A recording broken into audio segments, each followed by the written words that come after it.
Hi everyone, welcome back to the platform agriculture वाला। मैं शगुन रंगबुला और आज के सेशन में आप सबका स्वागत करती हूं, जहां पर आज हम बात करेंगे अगर आप कॉलेज गोइंग स्टूडेंट हैं और उसके साथ आप हमारे एग्रीकल्चर के टॉप मोस्ट जॉब की तैयारी करना चाहते हैं, that is NABARD grade A officer लगना चाहते हैं। शुरू करने से पहले एक सिचुएशन लेते हैं कि आपके कॉलेज में एक स्टूडेंट है। हम एक ऐसी सिचुएशन लेके चलते हैं, student A and student B. यहाँ जब हम बात करते हैं तो स्टूडेंट ए अपनी कॉलेज लाइफ को एंजॉय भी कर रहा है, क्योंकि 4 साल है और ये कॉलेज लाइफ सबसे बेहतरीन होती है, तो इसको तो एंजॉय करना बिल्कुल बनता है। लेकिन वो एंजॉय करने के साथ साथ डेली में अपने 2 घंटे उन्होंने फिक्स किए हैं कि मुझे पढ़ना ही पढ़ना है अपने कॉम्पिटिटिव एग्जाम के लिए। और इसी कारण अगर उन्होंने फर्स्ट ईयर सेकेंड ईयर से स्टार्ट किया है तो वो आराम से अपने कॉम्पिटिटिव जो एग्जाम है उसको भी क्रैक कर पा रहे हैं। जबकि स्टूडेंट 2 जो है उसका टारगेट केवल कॉलेज लाइफ को एंजॉय करने पे है। वो सोचता है कि ठीक है भाई, हम जो तैयारी है गवर्नमेंट एग्जाम की वो ग्रेजुएशन के बाद ही करेंगे, जब 4 साल बीतेंगे उसके बाद 1 साल लगाएंगे, देन हम हो जाएंगे। अब जिस कारण उनको टाइम लंबा लग रहा है, इसीलिए जब हम थोड़ा अर्ली अपनी तैयारी शुरू करते हैं वो आपको एक फायदा ज्यादा देती है। अब ऐसे जितने भी हमारे एक अच्छे एग्जाम्स हैं उन सबको टाइम लगता है और उस सबकी हमें तैयारी जो है वो 1 साल में या फिर अगर हम कहेंगे अभी 6 महीने में हो जाएगा, थोड़ा डिफिकल्ट होता है। हमें उसकी प्रिपरेशन जो है, हमें जो उसकी स्टार्ट जो है वो थोड़ा पहले करनी पड़ेगी। तो यहाँ पर मैं आपको नाबार्ड ग्रेड, क्योंकि आप सबकी एक फेवरेट अगर मैं जॉब कहूँ तो यही नाबार्ड ग्रेड आती है, जिसमें हम बिल्कुल स्टार्ट करते हैं कि ये जॉब है क्या, और अगर आपको भी इस जॉब की तैयारी करनी है कैसे करनी चाहिए, इसके एक रोड मैप क्या होना चाहिए, आज के सेशन में हम उसकी ही बात करेंगे। सबसे पहले नाबार्ड नाम पूरा ले तो national bank for agriculture and rural development, यानी कि आप लोगों की अपनी जॉब है जहां पर एग्रीकल्चर एंड रूरल डेवलपमेंट, ग्रामीण क्षेत्र का विकास हम कैसे कर सकते हैं, उस पे ये जो हमारा बैंक है ये काम करता है। सो ये जो एग्जाम है ये NABARD national bank for agriculture and rural development he conduct करवाता है। जॉब जो आपकी पोस्ट है वो आपकी रहेगी असिस्टेंट मैनेजर की, ग्रेड ए की जॉब है, जहां पर आपका जो काम है वो बिल्कुल रहेगा कि हमें रूरल ग्रामीण क्षेत्र का विकास करवाना है, कृषि का, banking policy, economic social issues जो है, जितने भी हमारे समाज में कोई इशू चल रहे हैं उस पर हम सरकार क्या कर सकती है, कहां से फंडिंग, ये सारी बात हम इसमें करते हैं, ये आपका काम रहेगा।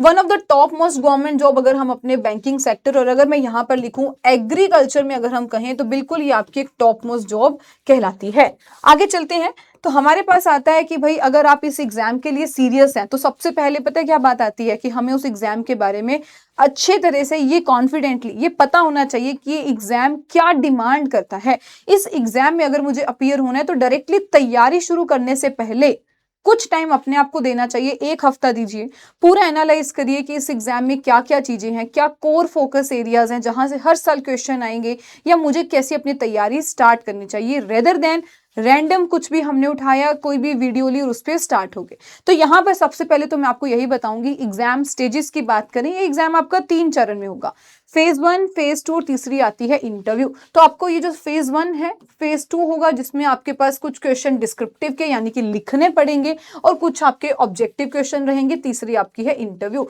लेकिन अगर बात करें हमारे जो मार्क्स डिसाइडिंग है वो बिल्कुल आपके रहेंगे मेंस प्लस जो इंटरव्यू है वो आपके मार्क्स यहाँ पर सिलेक्ट करेगी आपको, यानी कि सिलेक्शन की ओर लेके जाएगी आपको, वहां पर ऑफिसर बनवाएगी। आगे बात करें, सबसे पहले जब हमने बोला फेज 1 होगा तो फेज 1 जो कि आपका प्रीलिम्स या हम फेज 1 कह देते हैं, इसमें आपके पास आएंगे कुल मिला के 8 सब्जेक्ट। अब वो 8 सब्जेक्ट्स कौन से हैं उनके बारे में बात करते हैं। QRE यानी कि quant, reasoning, English, journal awareness, computer knowledge, ये आपके वो सब्जेक्ट्स हैं। इसके बाद आपके पास आएगी decision making, ESI economic and social issues and agriculture and rural development, ARD, ये आपके रहेंगे फेज 1 के लिए 8 सब्जेक्ट, जिसमें से जो आपके मार्क्स काउंट होंगे वो आपके रहेंगे, जहां पे जो आपकी कट ऑफ बनेगी वो आपके यहाँ पे बनेगी economic social issues, ARD agriculture rural development, and तीसरी आपकी बनेगी जर्नल अवेयरनेस में से। इसके बाद जब आपकी सिलेक्शन होती है देन आप फेज 2 में अपीयर होंगे अगर आपकी मेरिट में अच्छे मार्क्स आते हैं। फेज 2 के अगर हम कुछ सब्जेक्ट्स की बात करें जहां पर आपके पास 3 सब्जेक्ट आएंगे। वो 3 सब्जेक्ट कौन कौन से हैं? सबसे पहले इकोनॉमिक एंड सोशल इश्यूज, ये रहेगा आपका सब्जेक्ट, जिसमें आपको ऑब्जेक्टिव डिस्क्रिप्टिव दोनों क्वेश्चन देखने को मिलेंगे। डिस्क्रिप्टिव मतलब कि वहां पर आपको टाइप करके बताना पड़ेगा। फिर है ARD agriculture and rural development, और तीसरा आपका सब्जेक्ट रहेगा इंग्लिश डिस्क्रिप्टिव। थोड़ा सिलेबस देख लें या मैं कहूँ क्वेश्चंस कैसे आएंगे, तो जैसे कि इंग्लिश के आपको ऐसे हो गया, ये रिपोर्ट राइटिंग हो गया, आंसर्स ऐसे आपको जो है ईएसआई और एआरडी के लिखने रहेंगे। अब यहाँ पे भी अगर आपकी सिलेक्शन होती है तो आपका आएगा फाइनल राउंड, जिसमें हम इंटरव्यू की बात करते हैं। इंटरव्यू जो कि आपका फाइनल स्टेज रहने वाला है, और इंटरव्यू का फोकस एरिया किस पे रहेगा? सबसे पहले आपको एग्रीकल्चर और जितने भी हमारे रूरल इश्यूज हैं, नाबार्ड क्या काम कर रही है, आपको अपने एरिया वाइज करंट अफेयर्स पता होनी चाहिए, इन जर्नल क्या चल रहा है, आपके बैकग्राउंड के बारे में आपसे पूछा जाएगा, और कुछ ओपिनियन बेस्ड क्वेश्चन आपको चेक करने के लिए पूछे जा सकते हैं। ये आपका रहेगा इंटरव्यू में। बात करते हैं इसके बाद, तो अब हमारे पास आता है कि ठीक है, आपने डिसाइड कर लिया, ठीक है, हमने सिलेबस भी देख लिया, अब हम कैसे मैम तैयारी शुरू करें? जो आपके पास एक बिगेस्ट क्वेश्चन आता है वो आता है कि भाई हमारे तो कॉलेज इतना लंबा चल रहा है, फिर असाइनमेंट्स बहुत सारी मिलती हैं, तो ऐसा करते हैं थोड़ा इसको डिटेल्ड एनालाइज करते हैं, एनालिसिस करते हैं आपके ही कॉलेज लाइफ को देखते हुए, क्योंकि हम भी इसी फेज में से निकले हैं। देखते हैं कि हम कैसे अपनी तैयारी सही तरीके से मैनेज कर सकते हैं, टाइम कैसे निकाला जाए। तो आपका एक हम डेली रूटीन जो है वो कॉलेज स्टूडेंट का निकालते हैं। तो एवरेज में अगर बात करें, कॉलेज टाइम आपका 10 से 5, 10 से 4 बजे तक आपका रहेगा, तो हमने भी वही लिखा 10 से 4 एक एवरेज ले लेते हैं कि आपका कॉलेज की क्लासेस चलेंगी। अब 4 से 5 आपकी क्लास हो भी सकती है, या फिर ऐसा अज्यूम करते हैं कि आपको ठीक है 1 घंटा जो है फ्रेंड, ट्रेवल, रेस्ट, इन सब पर्पस में निकल जाते हैं। 5 से 7 फिर आप बैठते हो, अपने जो कुछ असाइनमेंट्स मिलती हैं, रेगुलर रिवीजन तो हमें पता ही है कि हम कॉलेज लाइफ में कितना ही करते हैं, तो यहाँ पे 5 से 7 ऐसा अज्यूम करते हैं कि चलिए आप स्टडी कर रहे हैं या फिर जो असाइनमेंट्स है वो पूरी कर रहे हैं। नाइट में आराम से सोशल मीडिया, फोन आ गया आसपास। अब यही इसी में से, ये आपका ही डेली रूटीन है, इसी में से हम अपने लिए स्टडी का टाइम कैसे निकालें उस पर थोड़ी बात करते हैं, क्योंकि जो सबसे सीरियस मैटर है वो हमारे लिए यही है कि हमें इसी 1-2 घंटे को यहाँ से यूज करना है। तो यहाँ पे हमें 1-2 घंटे जो है ये स्क्रोलिंग को हम इसको एग्जाम प्रिपरेशन के साथ चेंज कर सकते हैं। कैसे है उसकी बात करते हैं। कॉमन टाइम वेस्टर, देखो जब तक हम एक प्रॉब्लम को आइडेंटिफाई नहीं करेंगे ना कि ये दिक्कत है, तब तक हम उसके सोल्यूशन पे नहीं आ सकते।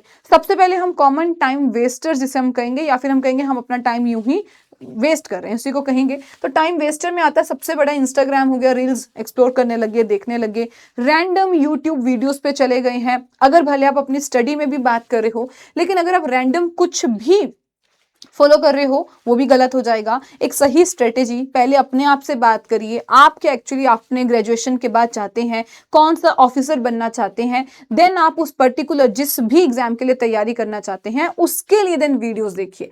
रैंडम कुछ भी जाओगे तो आप बहुत ज्यादा जो है भटक जाओगे, डिस्ट्रैक्ट हो जाओगे अपने ही टारगेट से, वो आपका ही इंटरेस्ट जो है वो खत्म कर देगी। इसीलिए रैंडम कुछ भी मत चलो, पहले प्रॉपर एक प्लान होना चाहिए, यानी कि मेरा टारगेट क्या है, किस तरीके से मैं इस टारगेट को अचीव करूं। देन जैसे जैसे आप आगे बढ़ोगे आपको एक सही जो रास्ता है वो दिखता चलेगा।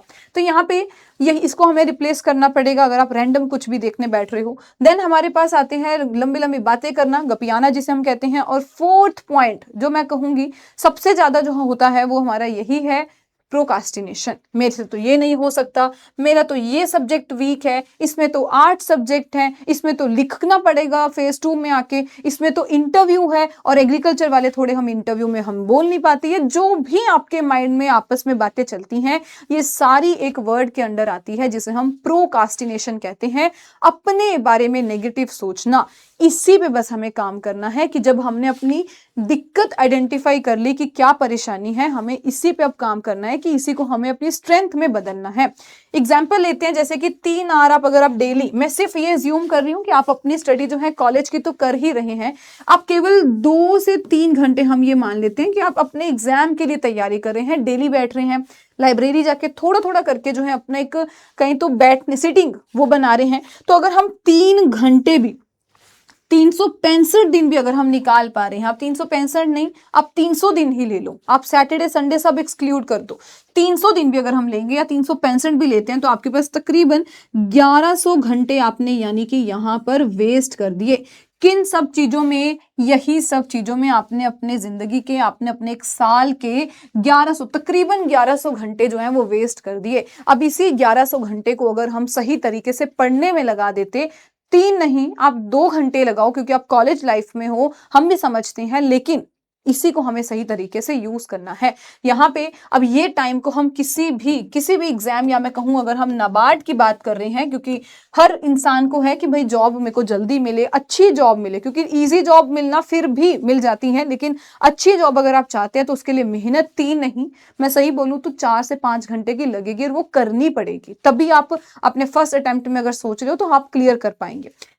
तो ये है हमारे सामने। तो अब बात आती है कि जब हमने आइडेंटिफाई कर लिया, तो अब हमें ये भी पता लगना चाहिए कि भाई एक हमारी जो अपनी स्ट्रेटेजी, या मैं कहूँ स्टडी रूटीन क्या होना चाहिए अगर हम इस एग्जाम के लिए सीरियस हो रहे हैं। सब कुछ आपको देख के ही मैंने ये प्लान किया है, ये नहीं कि कुछ ऐसा ही बनाया है, जैसे हम कर सकते हैं उसी की बात कर रहे हैं। हम मॉर्निंग में केवल क्या आधा घंटा करंट अफेयर्स के लिए निकाल सकते हैं। मैं आपके लिए हर मंथली सेशन लेके आ रही हूँ, हर दिन भी नहीं, हर मंथ में एक सेशन 1-1.5 घंटे का लेके आ रही हूँ, ताकि आपको ये पता रहे कि एग्रीकल्चर में करंट में क्या चल रहा है। हर दिन का मतलब ये होता है कि आप लोग कुछ कुछ जो है न्यूज़पेपर की आदत डालो, क्योंकि न्यूज़पेपर भी इसलिए जरूरी है, आपको करंट अफेयर भी पता लगेगी, प्लस आपके यहाँ पर जो इंग्लिश है वो भी इंप्रूव होगी। उसके लिए हमें करंट अफेयर पे आना पड़ेगा, और आधे घंटे के लिए आप बांध लीजिए कि मुझे इंग्लिश न्यूज़पेपर पढ़ना ही पढ़ना है। फिर आता है इवनिंग में, अगर हम देखें 1 घंटा ही हम यहाँ पर निकालते हैं, यहाँ पे भी अभी केवल आपका 1 घंटा ही यूज हुआ। इवनिंग में बात करें तो 1 घंटा आपको क्वांट रीजनिंग, अब ये वो एक्चुअली ये इसलिए मैंने क्वांट रीजनिंग लिखा है क्योंकि ये हमारे कहीं ना कहीं वीक सब्जेक्ट्स हैं, तो उस पर काम करने के लिए अगर हम हर दिन 1 घंटा, आधा आधा घंटा या 1 घंटा निकालते हैं, आज मंडे ट्यूसडे में क्वांट्स करूंगा, वेंसडे जो थर्सडे है वो आगे मैं रीजनिंग कर लूंगा, इस तरीके से प्लान कर सकते हैं। 1 घंटा हमें ईएसआई और एआरडी पढ़ना है, तो आप टोटल मिला लो कि आप अपने दिन में से 3 घंटे, मुझे लगता है 1, 2 और 3 से 4 घंटे अगर आप डेली अपने वही जो 1100 घंटे अभी आपने एक साल में वेस्ट किए थे, उसको आप धीरे धीरे करके एक सही तरीके से यूज में ला रही हैं। ये है आपका एक स्टडी रूटीन जो मैंने आपको बताया। अब what to do during exams, अब अगर सेमेस्टर एग्जाम्स भी आते हैं, और एग्जाम एक नहीं, मैं कहती हूँ आपके बहुत सारे एग्जाम्स आते हैं, आर्ली एग्जाम्स होते हैं, फिर आपके मिड टर्म आते हैं, फिर आपके फाइनल एग्जाम आते हैं, फिर प्रैक्टिकल भी होते हैं, 4 से 5 तरीके के एग्जाम होते हैं, बिल्कुल मैं भी मानती हूँ, लेकिन अगर हम सबसे बड़े एग्जाम की बात करें जिसके मार्क्स बहुत वैलिड है, जिसको आपको पास ही करना पड़ेगा, तो ठीक है। What to do during semester exam, ये एक बहुत बड़ा कंसर्न रहेगा, तो ठीक है ड्यूरिंग एग्जाम सेशन मैं भी यही कहूंगी कि केवल अपने कॉलेज के सब्जेक्ट पे ही फोकस करना है, कुछ भी आपको इधर उधर का मतलब कि माने तो नहीं पढ़ना, क्योंकि कॉलेज में मार्क्स जब तक नहीं आएंगे तब तक फायदा नहीं रहेगा। तो ठीक है आप अपना पूरा फोकस उस पर करो, लेकिन केवल आधा घंटा तो हम निकाल सकते हैं करंट अफेयर हल्की फुल्की रिवीजन करने के लिए, कि जो मैंने पहले पढ़ा था उसकी एक बार थोड़ी सी आधा घंटा रिवाइज कर लेता हूँ कि क्या मैंने पिछले हफ्ते पढ़ा था या 2 हफ्ते पहले पढ़ा था, ताकि वो आपकी एक्टिव रिवीजन बनती रहे, तो हम उसके लिए निकाल सकते हैं। और इससे आपकी जो एक प्रिपरेशन है, ये मत सोचना एक ब्रेक लग गया, लेकिन आप उसको कहीं ना कहीं जब आप रिवीजन कर रहे हो वो आपको दोबारा से हेल्प ही करने वाला है। तो बेस्ट मेथड देखिए यही है, कोई इसमें कुछ भी अलग तरीका नहीं आता, कोई बेस्ट सोर्स अगर मैं कहूँ ऐसा कुछ भी नहीं है। तैयारी आपको करनी है, केवल आपको सिर्फ डायरेक्शन की अगर जरूरत हो उसमें हम आपकी बिल्कुल हेल्प कर सकते हैं, एक सही स्ट्रेटेजी हो उसमें हम आपकी हेल्प कर सकते हैं। तो बेस्ट अगर हम मेथड की बात करते हैं तो वो यही आते हैं, अपने नोट्स बनाइए, एक्टिव रिवीजन करिए, वीकली मॉक टेस्ट दीजिए, प्रीवियस ईयर क्वेश्चन को देखिए क्या है, और यहाँ पर आप हर संडे अपनी रिवीजन जरूर करिए। बिल्कुल भी ऐसा मत सोचो कि रैंडम अगर आप चलोगे, studying randomly without a plan, वो आपको जो है हैम्पर करने वाला है। तो आप इस चीज का ध्यान रखिए कि आपको यहाँ पर रैंडमली कुछ नहीं चलना, आपको जो है अपने प्रॉपर एक प्लान बनाना है, उसके अकॉर्डिंग ही चलना है। तो रिमेंबर, पेशेंस चाहिए होगी, गवर्नमेंट एग्जाम आपकी पेशेंस ही टेस्ट करते हैं, कई बार टाइम भी लग जाता है, लेकिन अगर आप अर्ली स्टार्ट करेंगे, ये वर्ड पे मैं हाईलाइट कर दूं, अगर आप अर्ली स्टार्ट करते हैं तो वो आपकी जर्नी को थोड़ा इजी जो है वो बनाएगा। इसीलिए हमें अपनी तैयारी थोड़ी जल्दी स्टार्ट करनी है। आपको बिल्कुल भी ऐसा नहीं बोला गया 10 घंटे डेली पढ़ना है, आपको बिल्कुल भी ऐसा नहीं बोला गया कि एक दिन पहले दिन से ही आप किसी कोचिंग को ज्वाइन कर लो, नहीं। पहले आप अपने वीक पॉइंट देखो, स्ट्रॉन्ग पॉइंट देखो, लगता है कि मुझे इस सब्जेक्ट के लिए गाइडेंस चाहिए, मेरा नहीं मुश्किल हो जाएगा, नहीं तो बिल्कुल, क्योंकि कोचिंग का मतलब सिर्फ ये होता है कि आपको एक सही डायरेक्शन मिल सके, जहां पर आप जैसे जो सारे एस्पिरेंट्स है वो उसी एग्जाम को टारगेट कर रहे होंगे। तो आपको ये बातें बिल्कुल भी नहीं बोली, लेकिन हाँ ये बोला कि 2-3 घंटे तो निकालने पड़ेंगे।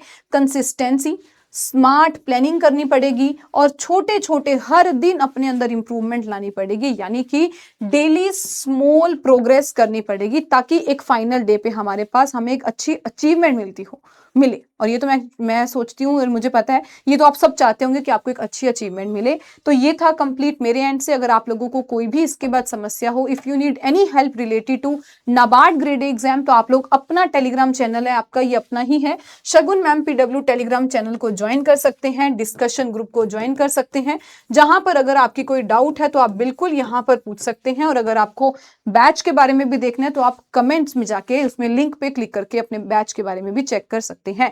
Thank you so much everyone. I hope ये सेशन, ये वीडियो आपके लिए बहुत ज्यादा हेल्पफुल होगी अगर आप लोग भी कॉलेज में हैं और ऐसे बेहतरीन एग्जाम की तैयारी करना चाहते हैं। Thank you so much, take care, bye bye.